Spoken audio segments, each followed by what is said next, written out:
புதுசா இல்ல பழசு. நீ எதை சொல்ற? நீ எதை கேக்குற?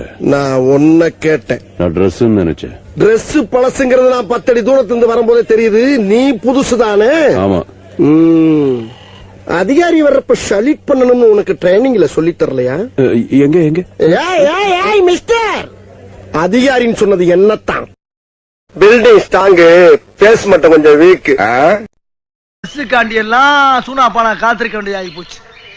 இருக்கட்டும், சிஎம்முக்கு ஒரு போனை போட்டு இந்த போக்குவரத்து அமைச்சரை பூரா ஒரு ஆட்டினா தான் இந்த சூனா பானா யாருன்னு நாட்டுக்கு தெரியும்டா. செமிச்சிடுறேன், இருங்க. லேட் ஆகிக்கிட்டே போறீங்கல்ல. இப்ப என்னடா பிளான்ல இருக்கு நீ? சுஷ்மி, அந்த குரங்கு பொம்மை என்ன விலை? கண்ணாடி சார் அது. நம்ம மூஞ்சி அப்ப இருக்கு.